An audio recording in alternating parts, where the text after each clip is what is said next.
What up? What up? What up? All right. Y'all can all hear me fine. Yes. All right. Y'all might want somebody want to turn down their volume because I'm echoing through somebody.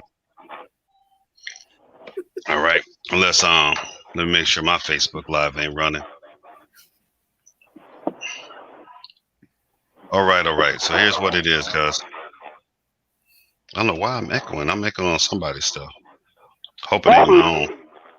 Oh, It's okay. probably me, because I'm in the car. Okay. Okay. So I turned down the radio. Did that help? That's fine. And I'm gonna go ahead. I'll find out in a second. Let's see what it is. All right. Yeah. So Chris, I muted you. I'm gonna turn you back on. We get ready to talk. Then I'll mute myself so we can get that feedback. So hey, what's up? It's your boy Richard Graves from the Richard Graves Group. How y'all doing? I had a few of my friends who was kicking it on Facebook talking about your boy Q from out west. Everybody knows the homie. You know, everybody respects Ice Cube for the most part. You know, I respect the brother. You know, a lot of us grew up on his music. Um, you know, a lot of us listened to him when he was in NWA and his solo joints that he did with PE or PE's producers. And, you know, we enjoyed his movies, Friday, Next Friday, Are You There? Are We There Yet? All that stuff, you know. But anyway, the point we're talking about today is that apparently your boy was about, you know, I should say, supporting Trump's little platinum plan for black people. Now, I myself didn't support the platinum plan because I thought it was just some hype. Because bottom line is, if he was going to do it, he's been president for 4 years. Why ain't he did it? And I'm still waiting for this wall that Mexico's supposed to have built. So I'm not really too keen on his promises. But if this was something he was going to do, he should have did. But nonetheless, Cube is supporting it. My guest here probably know more about the situation than I do, so we're gonna go ahead and get on. Let me introduce. First, we have Lola Getz. This is one of my friends from my old blogging days when I used to DJ as DJ, or when I used to blog as DJ Black Adam. Back in the days when we were blogging all over the place and you know, getting our chops and having our opinions online. And she's a good person. Like I said, I've known her for a long time, and she's a very intelligent sister. Mr. Mark Wood. Me and Mark go way back. Probably further back than we like to admit. But another good brother. Went to school with Mark. Good brother. We stayed in touch over years on Facebook. A great brother, and he's always been a good guy. Then Mr. Chris, one of my fellow Devil Dogs, United States Marine Corps. You know, and also from the Aurora area. So we kind of grew up in the same zone. All right. So basically, what I get is Q supporting Trump. Well, what's going on, Lola? Tell us what have you heard? What have you seen on TV? Tell me something. Well, I'd like to go back because, you know, I'm a bit of a historian. So I'd kind of like to go back. I think one thing that I liked about Ice Cube is that he managed to go from, like, what was he, like a young suburban black kid in California to gangster rapper, very, very, very successful hardcore gangster rapper, one of the first groups to really come out in that genre. And then he managed to move from that hardcore position to that of a comedic actor with the Friday movies. And then now he's more sort of doing family films. And I think the trajectory of his career or his life thus far has been really incredible. He's got that sticking around power. He's managed to reinvent himself and stay relevant and keep those dollars coming in. And I think that's great. But he done messed up because he decided to go a little bit further than his abilities. You know, I get that celebrities, they have a lot of power. They have a lot of yes people around them. They're successful. They go out and they get things accomplished. I think they just might overestimate their abilities, particularly when it comes to areas of intellect or politics or social issues. And he said, according to what I have read on the Twitters, Ice Cube said that he went to both the Democratic Party and the Republican Party and asked them what they were going to do for Black America. And he said that the Democratic Party said, hey, why don't you talk to us after the election? So, and the Republican Party is the one that said, okay, let's talk. Okay. All right. So let's play along with that one. The Democratic Party it's not in power right now, so they don't really have the ability to do anything. And if you go to Joe Biden's website, you can see he's got a relatively well thought out plan for what he would like to do should he become president. And not only with Black Americans, but Latino America, LGBTQ, different COVID-19, different areas. So, Biden's got something you can go and reference already. You don't necessarily need to have a chat with him, but you can go reference. I am completely insulted by, I'm just completely insulted by the entire administration right now, but specifically this platinum plan. I read that somebody said it sounds like a low rent rush card or something. The fact they decided to call it platinum, it's shiny and it's bling bling. It's gonna get the Negroes excited. I'm not excited by this. And then if you read the platinum plan, if you know anything about the current Republican Party, if you know anything about the current administration, both the legislative, the judicial, and the executive branches, none of them are going to go for anything that's written in the platinum plan. Not one damn branch is going to do anything about anything in that platinum plan. So the fact that Ice Cube is even buying into this makes me believing that Trump and the administration is going to do anything with this platinum plan. I think makes him look like a big old clown. Okay, well, he should have just sat this one out. He should have sat this one out. Well, Cube, I'm gonna say this real quick. I always tell people when it comes, and people kind of get in their feelings when I say this, but I'm like, yo, man, stay in your lane, cuz real talk. What I mean by that is we have a habit of going to rappers and basketball players, and I'm not saying they don't have a voice, they have freedom of speech, they can be in the conversation. Appreciate them being in the conversation because they have a platform we don't have. But they'd be better served to actually talk to some public policy people or some some people that work in politics or work in community services or work in social services, anything like that. Talk to somebody who has an actual clue. Talk to some Black economists. Talk to people who have taken the time to understand these things. These things are not arbitrary and they're very real, so, and people say, well, he's rich. Okay, I get it. Cube got a few more dollars than I got. That's true. He's talented. He got rich on his talents, and I respect that. Or the basketball players got rich on their athletic ability. I respect that. However, that does not make you an expert on public policy. It does not make you an expert on politics and social policy, particularly. So with Cube coming, okay, well, he got this to say. Him and KRS-One, love KRS-One too, but they both kind of get out of their lane when it comes to some things. They're talking out their head and they sound dumb as hell. And I've told people, I said, if I see Chris KRS-One, I'm gonna say something to him. They're like, "You gonna say something, Chris?" I said, "I didn't say I was gonna rap against the dude. I said I was gonna talk to him about politics. I ain't gonna try to have a freestyle battle with KRS-One. That's not what I'm gonna do. But I'm just saying, brother, you off on statements of fact. You're kind of wrong on some statement of facts. I'm going to show this real quick. Let me share the screen if I can get this up. All right. I'm not Mr. Technology. Let's see what I can grab up here because I want to grab this platinum plan here.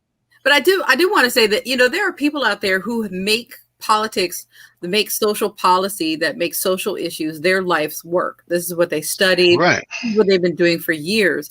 If you are a celebrity and you're interested, you can find out who these people. You have your people research those people, put you in contact with those people, network with those people, support those people. You don't necessarily have to go out and do the work yourself, especially if you don't know what you're doing. No, you can be the face of actual change if you get with people actually. You know who else they go for? I'm gonna say this real quick. You go for them Black pastors too.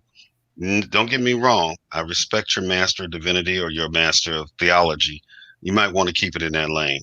All right. Y'all meeting with the president. I'm like, what is y'all meeting with the president for, talking about mass incarceration? We got all these corrections professionals, you got all these sociologists and lawyers and people that have been working on this stuff for years. And you meeting with some some chitlin circuit pastors, and for what? What they gonna do? Pray for you, lay hands? I'm sorry, I had to get that out. But anyway, here we go. Can y'all see that? I think, okay, there we go. Yes. Now this is the platinum plan that the president has. What he says he's going to do, he hasn't done in the last 4 years, is increase access to capital in Black communities by almost $500 billion over 4 years, 3 million new jobs for the Black community, creating 500,000 new Black-owned businesses, increase access to capital in Black communities by almost $5 billion, safe urban neighborhoods with highest police standards, commit to working on the Second Step Act, access to better education and job training opportunities, give Black churches the ability to compete for federal resources for their community. I don't know how I feel about that. That was kind of shaky because y'all know I'm not going to talk about church. I'll leave that one alone. Bring better and tailored health care to address historic disparities, immigration policy that protects American jobs, advance home ownership opportunities, enhance financial literacy in the Black community, onshore manufacturing, blah, blah, blah. Okay, and all I got to say is this. Even if this were possible, all right, and this is what I'm talking about, even if it was possible, dude, you done been the president. Well, where did this happen? You haven't done this. I'm like, dude, that's my first question. You are the president. You have been the president. Where was this before? Where was this before? Mark, what's your opinion, bro? I've been rambling. What do you think, brother? Well, the first thing is I'm going to clarify a couple of things. I watched Ice Cube on Cuomo Live tonight, and he pretty much read Cuomo the Riot Act, saying that your intro was misleading because he didn't run to anybody, and the Platinum Plan and the Ice Cube contract for Black America are different. So he's not endorsing the Platinum Plan. He's just got a contract for Black America, and he made it very clear that it wasn't looking for minorities, period. He was looking out for Black people. That's what he was doing. Well, what was he looking out for? So the disparity in wealth is what he was trying to address, that in America, there's a wealth gap that's huge. We have the majority of the people living off of 1% of the wealth, while the other people are living off the 99. So that's a disparity that he's trying to highlight. Now, I understand his point. I understand his passion, but I think it's misled and it's off on the wrong track. Okay, now you say, now I could just question, because I didn't watch Chris Cuomo.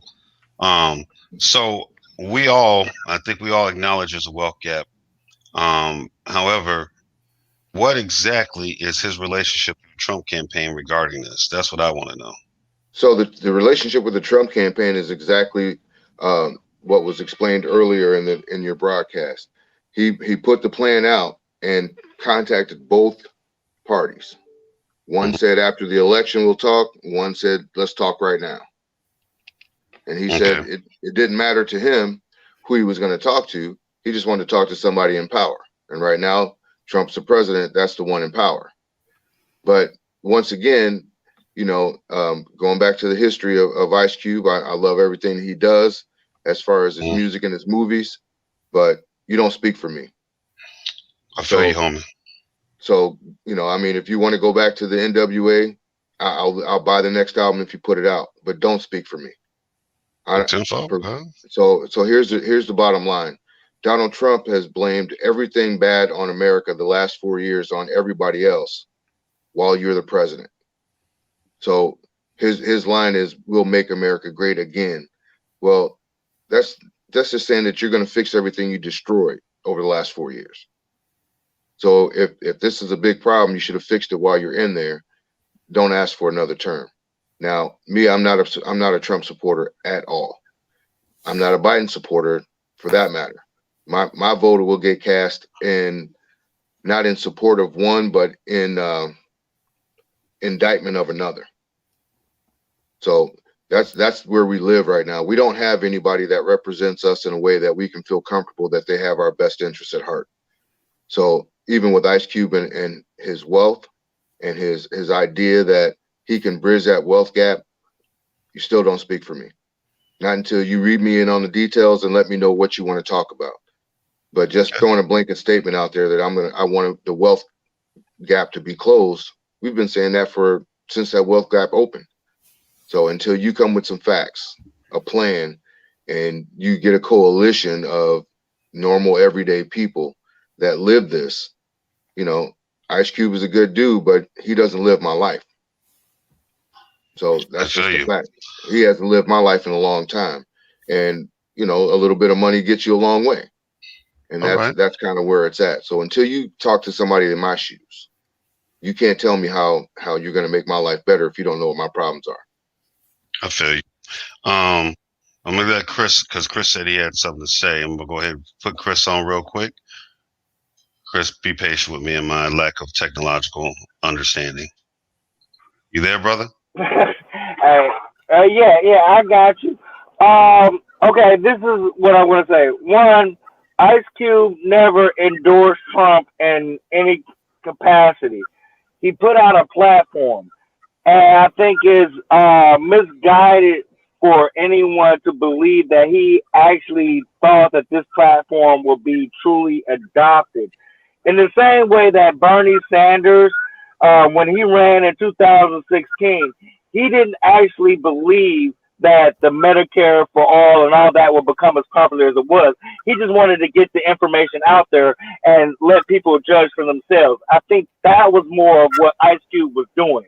When he came to when he put the platform out there, Democrats told him, oh, well, we'll, in typical Democratic fashion, they put progressive and minorities on the back burner and say, hey, we'll deal with your issues after we get in power, and then don't do nothing. Republicans, in typical tradition, they pretend to care and then, address the issue, but aren't actually going to do anything about it. We all know that that's how it goes. That's the cycle. We understand that.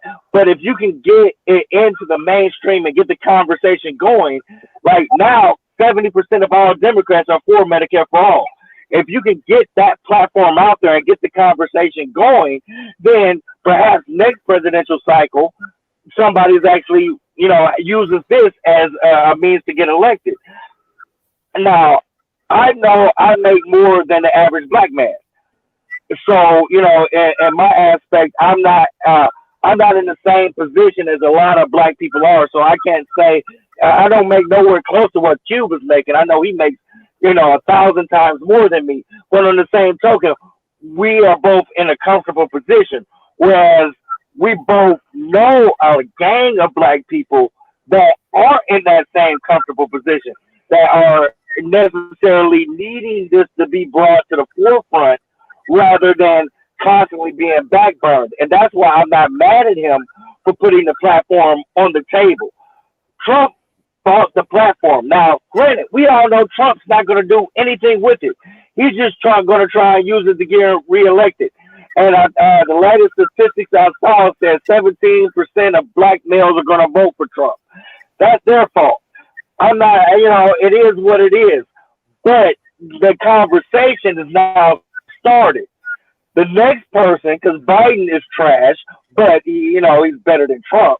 So, the next person to run perhaps will begin to look at this platform in just the same way they started to look at Medicare for all, and all of that.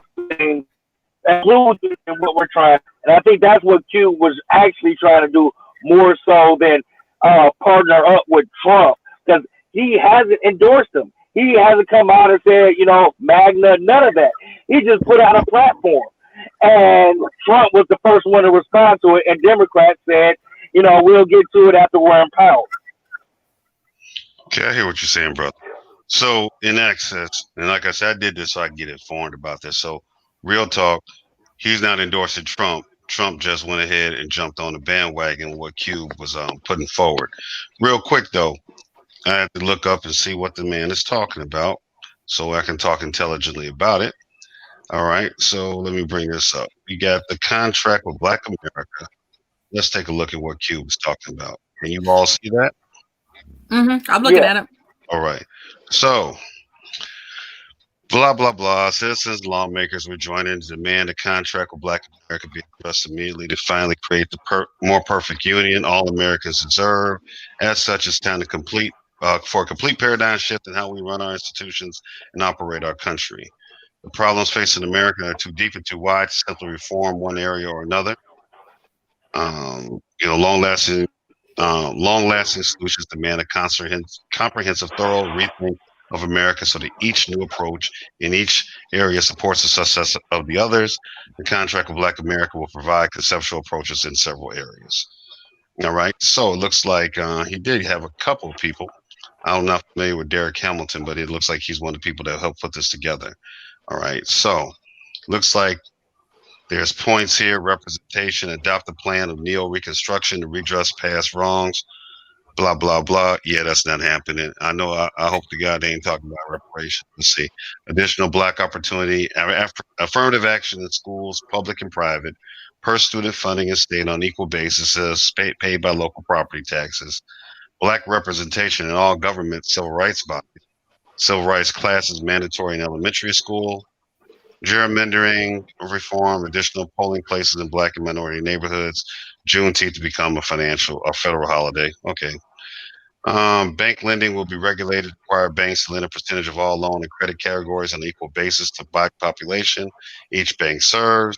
Actually, that actually is what the CRA already does.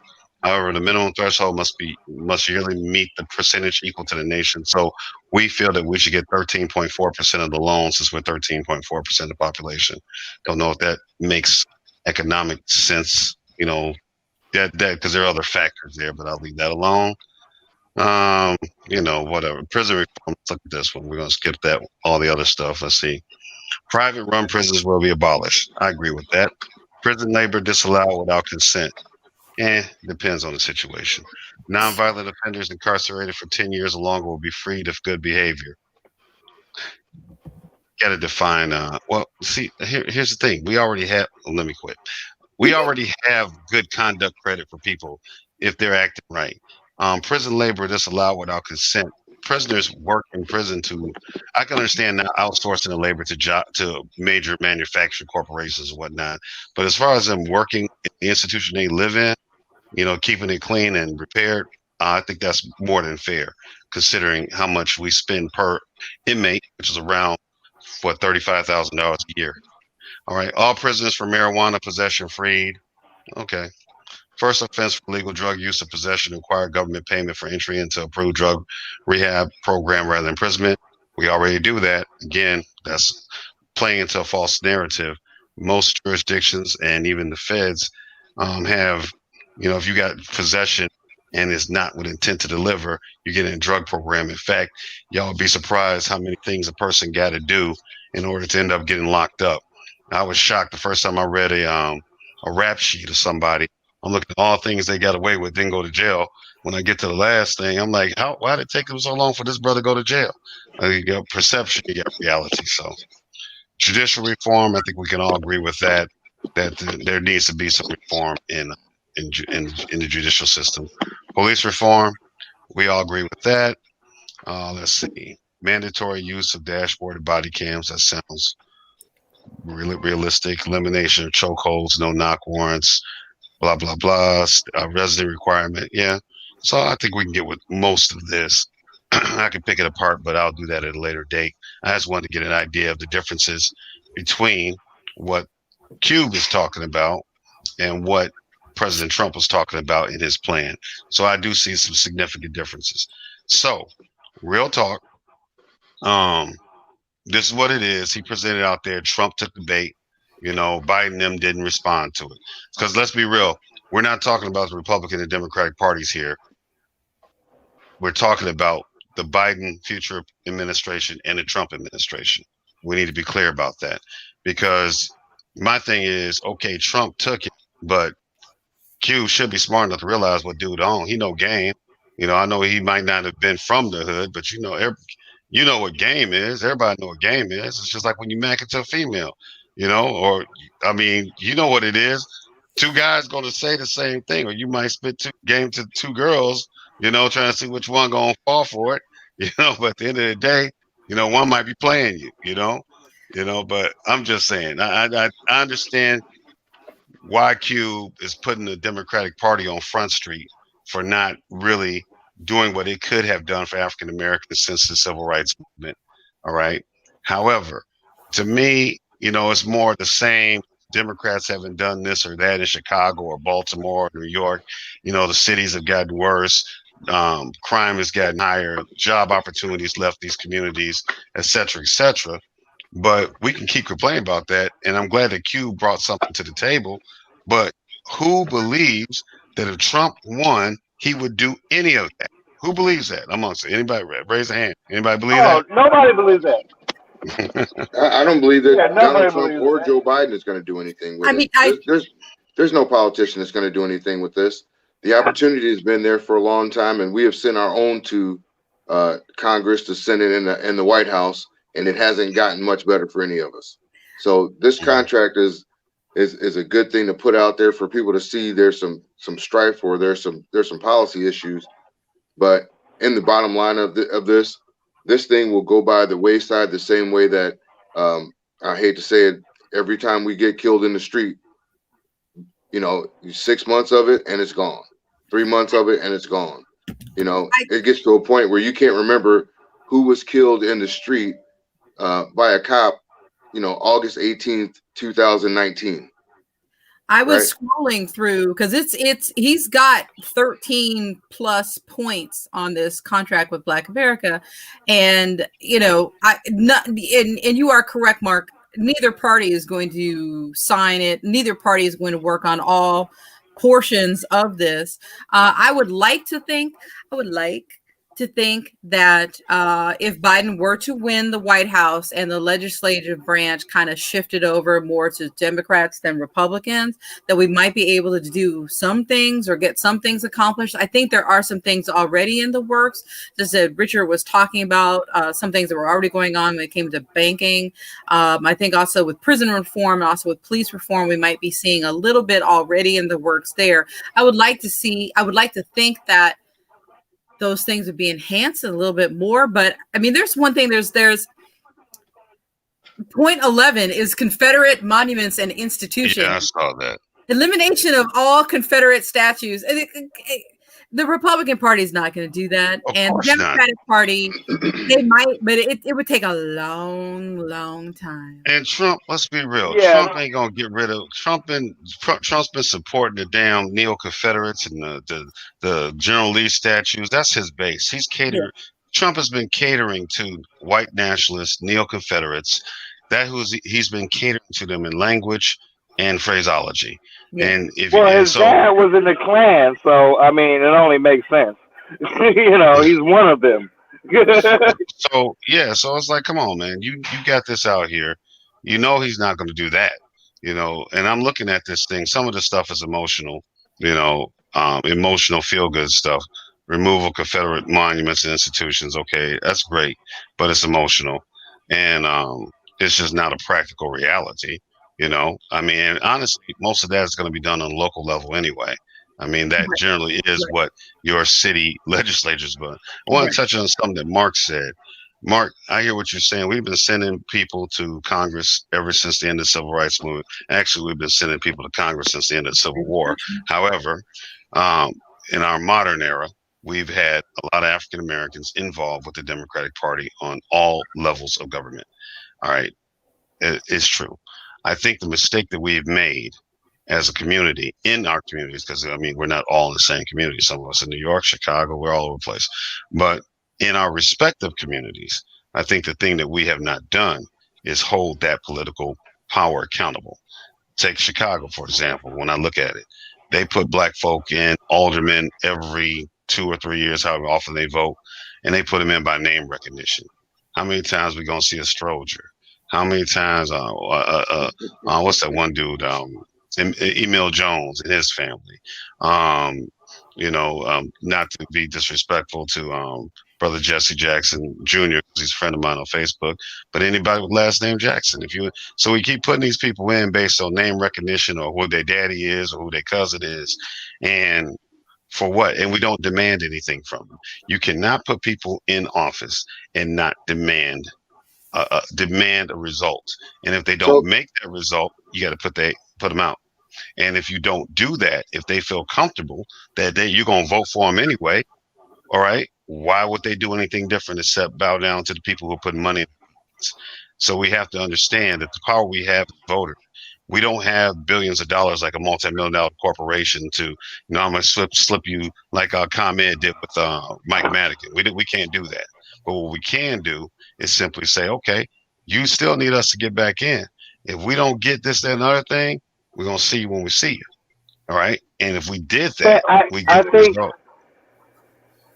Go ahead, but Chris. I think that's in a way what Cube was doing. Because I mean, think about what happened with the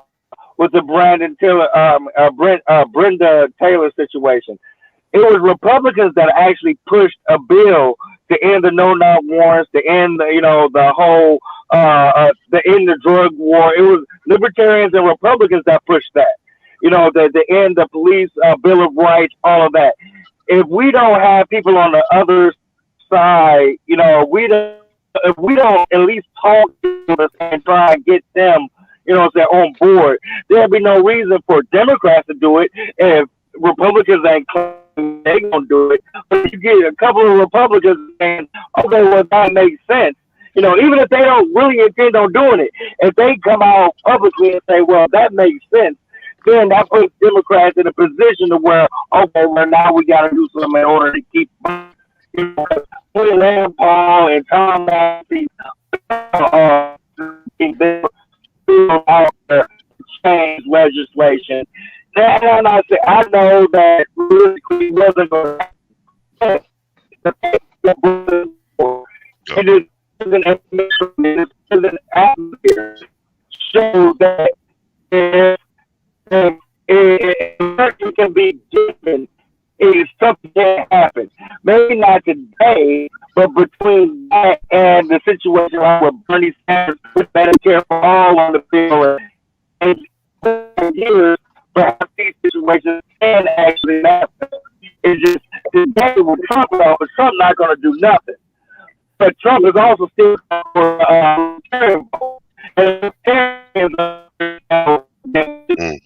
and a little bit harder. Hey, Chris, I'm not a dictator. I think both parties are trash, but it is what it is. all right. Well, we missed some of what you said. You started breaking up a little bit there, but I got the gist of it. What you were saying in regard, as far as if the Republicans take up some of this, even if they don't intend to do it, it kind of puts the Democrats on Front Street to have to do something. I hear what you're saying. Right. Right now, Lola. Right. Comments? Any comments, Miss Lola? No, I think I've pretty much said everything. I mean, it would be nice if we held, you are correct about name recognition. It would be nice if we held politicians accountable. I think we probably don't do that as much as we should. Not just the Black community, but Americans as a whole. I mean, you see, and what's that guy's name? Mitch McConnell has been, how long has he been in Congress? Or quite some time. Yeah, so you've got since the Red Sea was parted. And then you also got Lindsey Graham, who's been in office for decades. I definitely think that we should hold more politicians accountable, but I would like to see more turnover and get some more fresh ideas in there. Fresh, well thought, intelligent ideas. Not necessarily Ice Cube. Let's be clear with the whole thing with like Lindsey Graham and Mitch McConnell in their districts. Now, as y'all know, I am a Republican. I know how they get down. They bring some meat to the table to their districts. That's why they keep getting reelected. And I will say, in many of the suburban communities that are predominantly white, they get stuff for the people they voted for. They bring meat back. They bring stuff back to their district. They bring projects back to their district. They get infrastructure things done in their district. They get things done. So they're not just getting reelected. Even if they're only throwing some scraps to the people, they're at least throwing them. These politicians in Chicago, all right, from what I've seen, they're not even throwing those. They ain't throwing nobody no scraps. It is what it is. I mean, look at the city of Chicago, North Side. white side, predominantly white.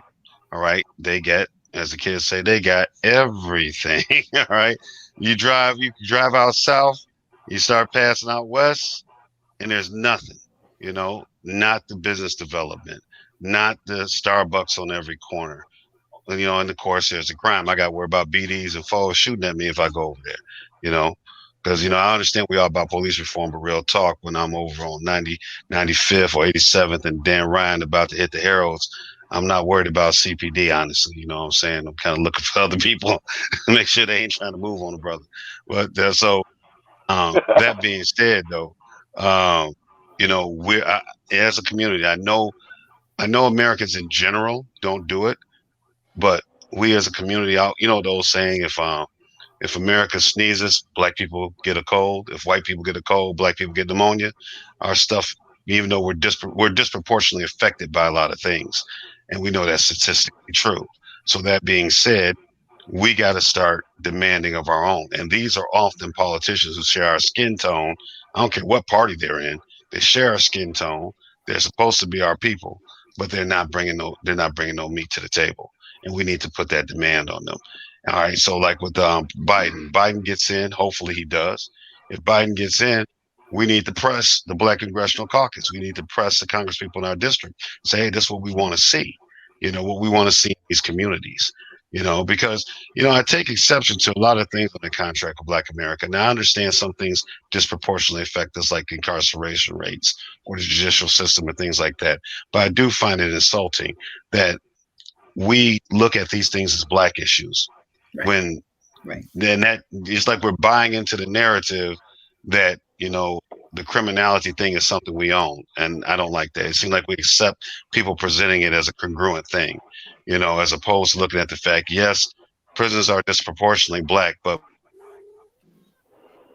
most of the people in those communities are not going. Most of the people in the west side of Chicago are not gangbanging. They're being held hostage by a very small minority. So we present the news with the shootings in Chicago every week, and it seems like it's just a wild, wild west out there. But in all actuality, most of the people in those neighborhoods are trying to work, trying to take care of their families, and you got a small little group of people that's trying to mob and trying to hold everybody hostage, by terrorism, as far as I'm concerned. So I think we need to change the perception of that. I mean, I'm saying we should care about these things. Don't get me wrong, but let's not act like these are Black issues per se. So Mark, going to the whole conversation has gone from Ice Cube and his little document that he wants to press and gone to a bigger issue.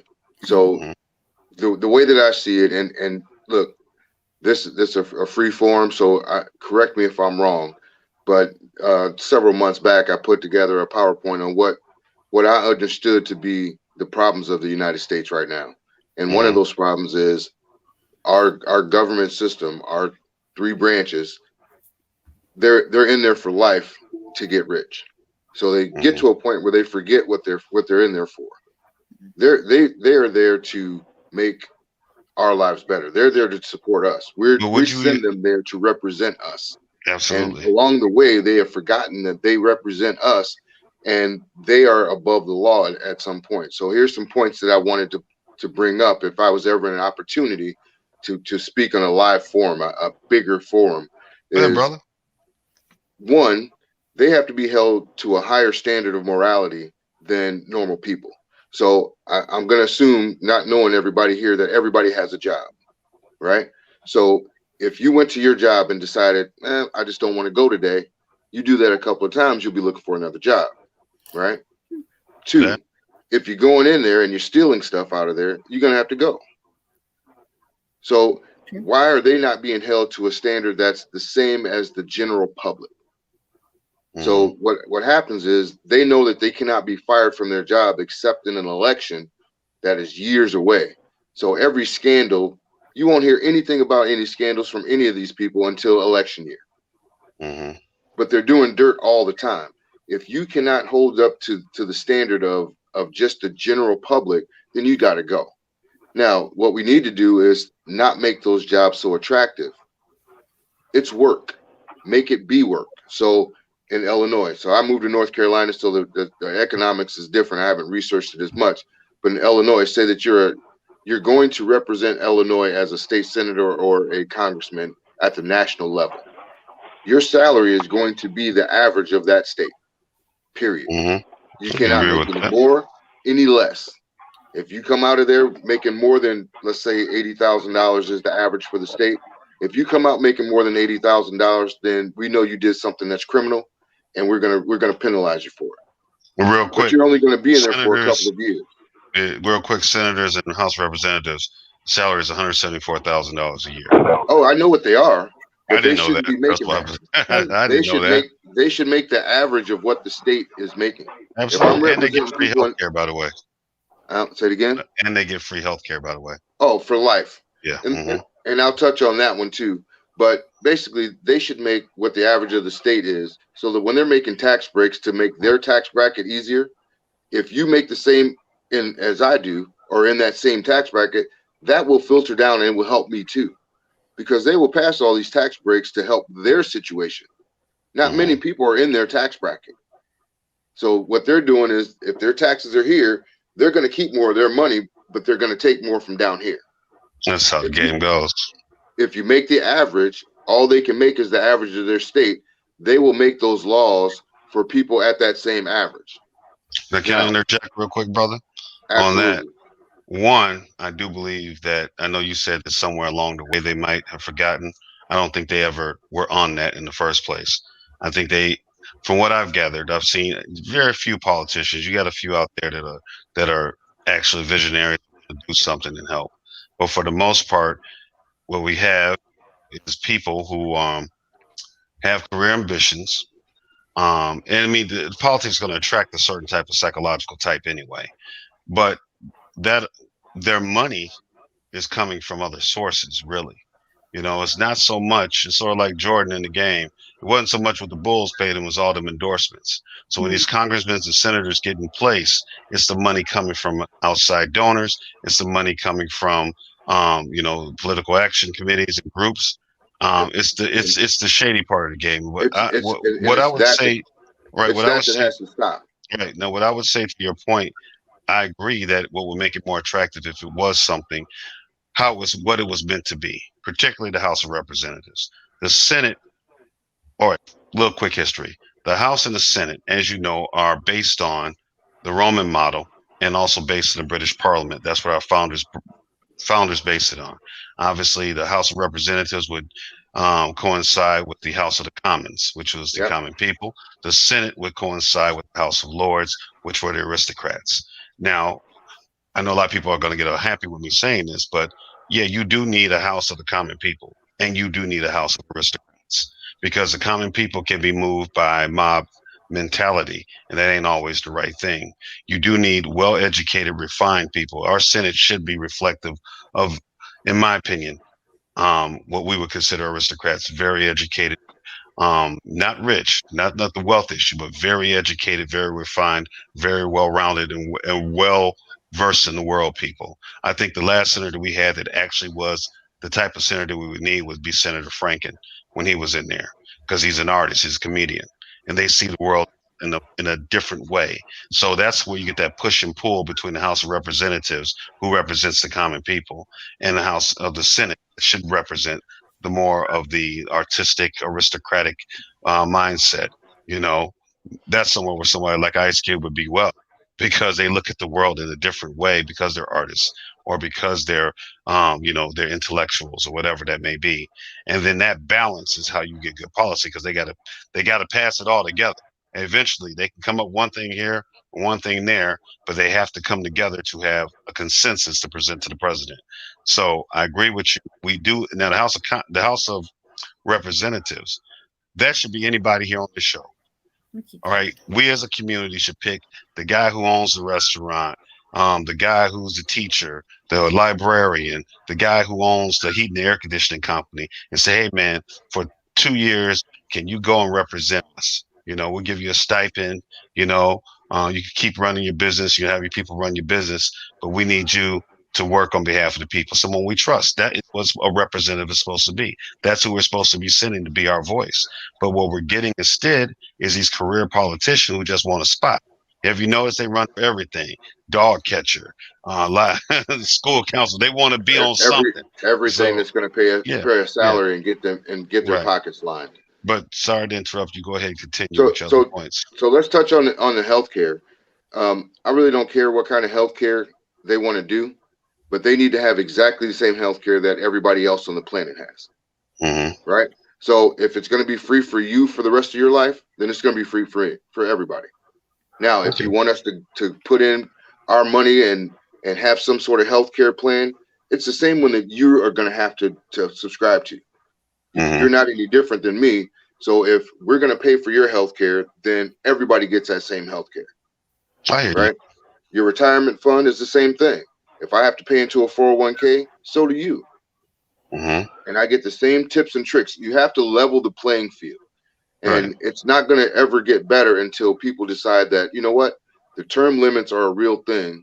You are not going in there to be a career politician. You're going in there to do your service, like the military. You know, you can be a career military person, but you have to continually go through the ranks and continue to get better. Because once you're not getting better, what happens to you in the military if you're not getting better and passing everything you need? Right, discharge. But I think you touch on a good point that I don't think the political class that we have in DC holds on to or really understands. They are servants of the public. Mm-hmm. They are servants of the public, and people get in these positions, and they're acting like they're above everyone else, and I think that that mentality creates this political class. Now they're hobnobbing with the rich, and bottom line, they're getting paid to do the bidding of the highest bidder. And that's something, like I said, I hear what you're saying, but these are the type of demands we have to make. And again, we have to let them know, if you don't come with it, I give Chicago credit for one thing. Remember after Laquan McDonald got killed by that one police officer, they got the 6 years. They should have got 20, but that's a different discussion.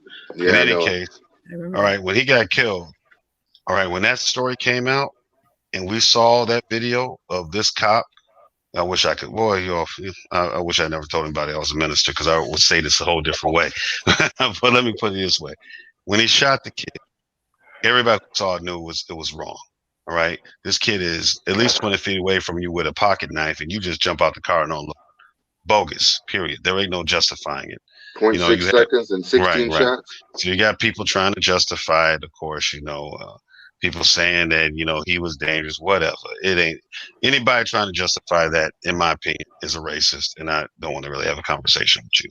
But that being said, after this tape comes out, and Rahm Emanuel and I believe Anita Alvarez, who was the state's attorney, had suppressed the tape.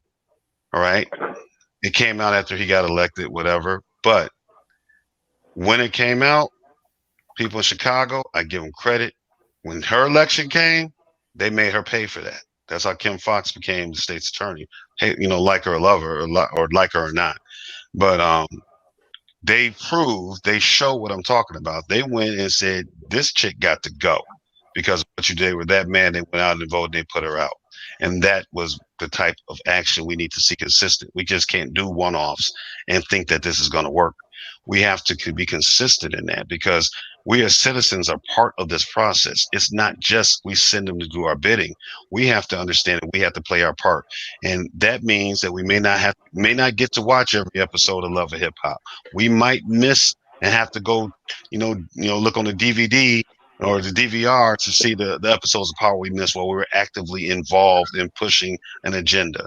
But we as citizens have a part to play in this. And I think that we need people to understand that we need to be involved, not just at election time, but we need to see it all the way every time. Yeah, but here's the thing. Everybody gets distracted by the shiny nugget.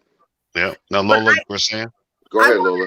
I want to jump in and say, I definitely agree with you when you say that, political involvement shouldn't just come around every 4 years or every 2 years when there's an election, that people should be consistently, working or consistently involved in their community, whether it's the local community or the state community or the national community. It's not something that just should be relegated to election years. I agree with you on that one. But I also would like to point out a couple things. I think listening to you guys, I think I'm probably I'm the most liberal person here on this discussion. And about to hit you with something. So capitalism, the scourge of capitalism and the 40-hour work week isn't really designed for people to have a lot of energy, emotional, physical, intellectual energy to do a lot of stuff after that fact. It's hard. Life is hard. Life is rough. I'm a single person. I have owned homes by myself. And it is very, very rough to manage all of that, to have a job, to have a commute, to manage a household, buy the groceries and keep the house clean and do your laundry and do all of that stuff.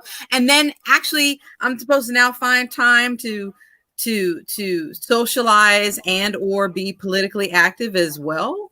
It doesn't really well, work. Let me interject on that real quick. Oh, okay. All right. Wasn't fair. Go ahead. Just I want to interject on that. I believe everybody here, I know, in the job I work, that it can get 60, 70 hours depending on the situation. And exactly. What I'm saying is we find time for the things that are important.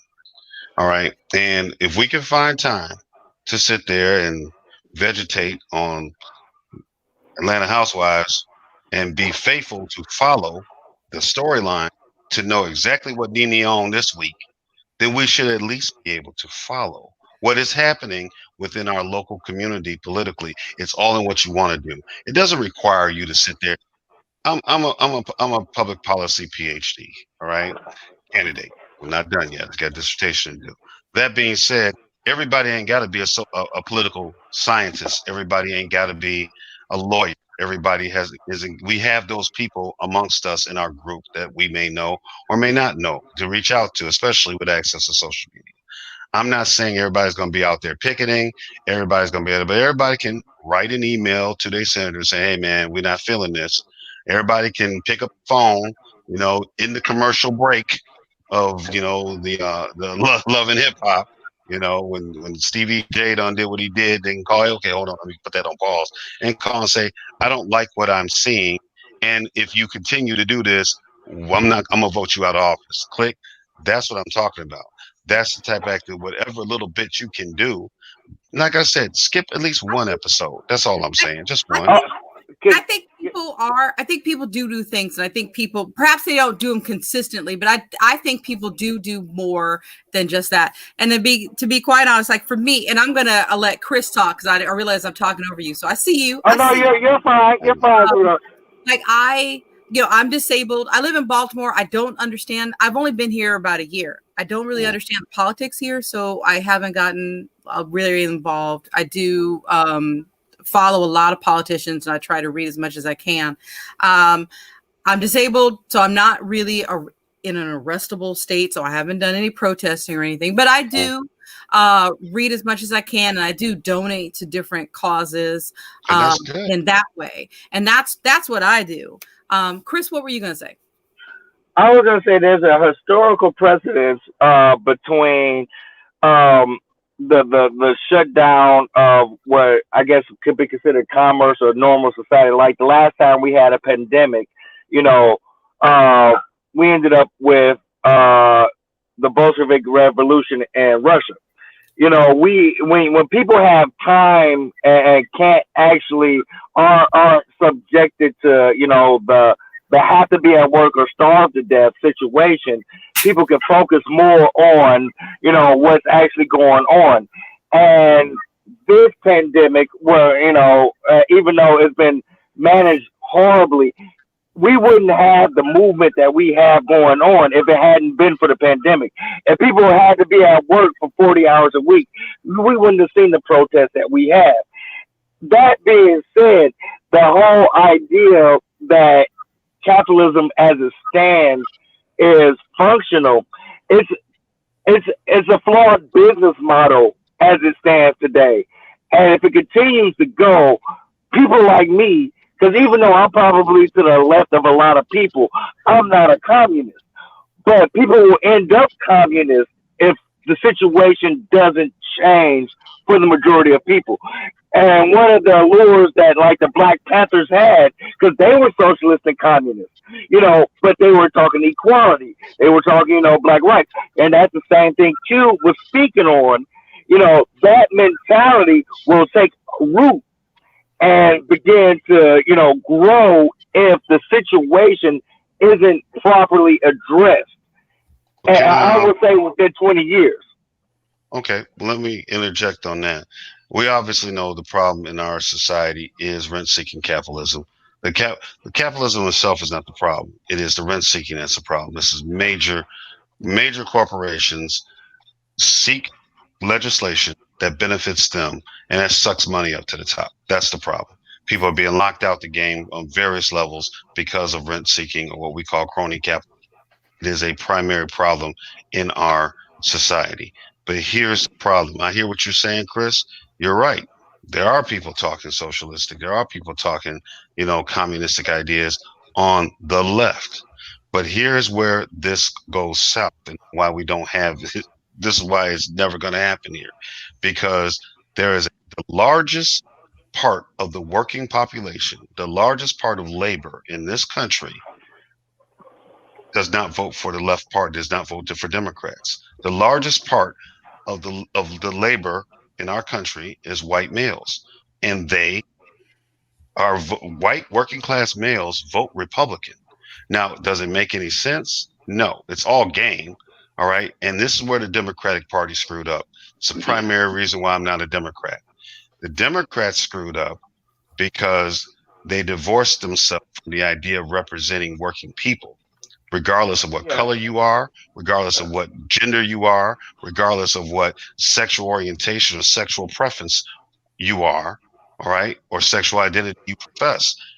The Democratic Party at the end of the civil rights movement decided on a identity politics based strategy in order to get the minorities to vote their way. And they ignored white working class group of people. And Nixon swoops in with his Southern strategy that Candace Owens claims didn't happen. Nixon swoops in with this, and this sucks off a large chunk of white working class men, and by mutual implication, their wives. Okay, so like when the Democrats were all confused as why white women didn't vote for Hillary, I'm like, you do know white women kind of roll with white men. All right, regardless of all the feminism that they try to get the sisters and Latinas to jump on their bandwagon with, they roll with the white men. All right, and that's why Hillary didn't get that vote. So we have to understand that what needs to happen is a movement amongst working class people to unite. I hate that sound like a Marxist, damn. All right, but working class people, and libertarians, Marxists, and a lot of stuff they say too, and that's the issue that's becoming, more prevalent than not. People under 40, because I'm over 40 now, because I'm ancient. But people under 40, when I'm in the hood and I'm talking to cats, the only ones they talk about are the cats that's talking. They're not even talking to like Bernie Sanders, which is, worldwide would be considered just barely left of center. They're talking like real leftists. They're full-fledged leftists in the aspect of how they're talking. Now they don't know because they've never studied theory. They've never picked up a book on the issue. But that's where their mentality is, and it's only going to progress unless something is changed. I think that brings us to a situation, more of the situation we're seeing. I'm seeing a potential conflict in American society that is going to happen, and that is one of the predicates to it. Besides besides the racism that is, or the white nationalism that is causing some significant damage in our nation. The social economics, like you're saying, people are going to extremes on either side, and again, I'm all for capitalism, as long as it's not distorted and it's fair. All right. It has to be regulated in the means that it's fair to you as a worker, to you as a consumer, and to you as a business owner. Right now, the deck is stacked towards not business owners, because I hate to break it to the people who own the heating and air conditioning company, or if you own a restaurant, or if you own a bookstore, you are not the businessman that Trump is talking about. Those people have an agenda, and it's for people who are up here, the ones who are siphoning most of the resource of wealth up to the top. And until we recognize that this is bigger than us being black, this is bigger than us being white, this is bigger than us being gay, this is bigger than us being transgender, whatever you are, it is bigger than that. We have to unite as the fact that we all want to eat, we all want to raise our families. We all want to say we have to unite under those things, and we got to get out of this whole I'm a conservative, I'm a liberal, I'm a Democrat, I'm a Republican. This ain't football. Like, I'm a Niners fan, you a Dallas fan. It don't work that way. We can't be in those extremes. We have to be able to operate with each other outside of this. And bottom line, like I said, my labor union or our union, all right, is ASME. All right, largest, it's a public service union. All of us correctional professionals and county all over. We're very big and not as powerful as the firemen or teachers, but we're there. But the point is that what I'm talking about, these phone calls and stuff like that, the stuff that we need to do grassroots. We've been pushing that issue. I go knocking. I was when Pritzker was running. I'm knocking on doors. Hey, vote for Pritzker. Call your congressman about this bill or that and the other. And I'm just saying, on different levels, we all can't be out there protesting. And even though we have this pandemic that done slowed us down and we can, people are out there protesting, I think there's a net negative to that too. But Chris, I'm gonna have you on to talk about that. Mark, I'm gonna have you on to talk about everything you want to talk about. And for all my Facebook friends, if you got something you want to say, you want to talk about in this social politics and order, whatever, hit me up. I'll do a show for you. I mean, I'm not CNN. I don't got Cornel West knocking at my door to be on. I would love to hear what you got to say. You know what I'm saying? I would love to hear what you guys have to say and learn. Lola, you too. Anytime you guys, well, hey, Rich, can we do a show on this? Yeah, let's do a show. Let's talk about it. And I learn from you guys. I hope you gain something from me, but I definitely gain something every time I interact with you guys. People say, why, they ask me why I'm on Facebook talking politics. It's because I am actually interested in what other people have to say. Yes, so let the record show I don't block people for disagreeing. I block people for not respecting who I am in the conversation. that's when we have a problem. Yeah, well you're much better than me because you post a couple of racist things on my wall. That game is played. Well, down there is a line. There is a line. Yeah, so there's some things that I would still consider disrespecting me. If you come on there with some craziness about black people or any other group, honestly speaking, you got to go. If you come on there, so real talk, Richard. Mm-hmm. I've said this to you and Lindy once before. You guys have the most thoughtful conversations on Facebook that I've ever witnessed. So, yeah, Lindy is my she's the Reed Richards to my Dr. Doom. Lindy's one of the few people that done said, okay, first of all, cause you wrong, and this, that. I was like, oh shit, you serious about this? But she'll go back and forth with me, and I appreciate it. I might have to have her on too now that I think about that. Yeah, I enjoy learning from the two of you. So listen, yeah, she's very, very good. I'm not very smart, and so I get on here to learn from all of you. No, I think you're exceptional. You brought up some very good stuff. With the whole thing going the way it is going, everybody's voice has to be heard, and I think that's where you're talking about the biggest frustration, and something's going to blow because there's too many people out there that feel like they're not being heard. Yeah, exactly. And that's going to be a big issue. It's not going to be how much money you make. It's not going to be where you live. It's not going to be what you look like. It's going to be my voice isn't heard, so I'm going to make it heard. Yeah, unfortunately, like them fools that wanted to kidnap the governor of Michigan. I guess they wanted their voice heard, and I can't get into races and supremacists and things like that. That's going to draw too much time. I actually have to get back to work. Yeah, and I'm at an hour, so everybody, thank you all for watching. Chris, I'm gonna have you back on. Lola, I'm gonna have you back on. Mark, I'm gonna text you. You guys just let me know. We can pick a day and a time. We have a couple conversations about different things. So I want you guys to get out what you got to say, because like I said, I learn from you guys every time I talk to and interact with any of you. Real quick though, I got to bust my girl Lola out, cuz, all right, let me tell you what she did. Lola, I get online here and I got Lola. I put her on, right? And I'm sitting there like, okay, yeah. I was like, can you hear me? Can you hear me? She's like, yeah, I can hear you. She said, I'm waiting for this guy, a friend of mine from Chicago, to get on. You know, he's a Republican, but I'm gonna talk to him anyway. I'm like, Chicago? Cuz a Republican? I was like, dang, I know Cuz. You know? He said there's two of us? And then I she was said, talking about him like a dog too. she's like, yeah, he's a real nice guy. He works in corrections. I'm like, Cuz working corrections too? Maybe I know Cuz. He said, well, we disagree about abortion. I'm like, for years, and he's a great guy, and blah blah blah blah blah blah blah. I'm like, Cuz. I was like, dang, it sounds like somebody I know. You know? I thought I was It's all in good. another room. I thought I had X'd out of this one. I thought I was in another room. But she didn't say anything bad about me though. So I was like, That's man, I was I should let it ride a little longer though, man. She's like, that mark over there, Cuz. I'm blazing, Cuz. Yeah. No, I didn't say that. All right. Anyway, man, let me let y'all go. I will message each of you. And Mark, I want all you guys, and I have fun talking with you guys. All right. So that's it. That's all. Y'all take it easy. Thanks And for having me. thank you for coming on. All right, doodle.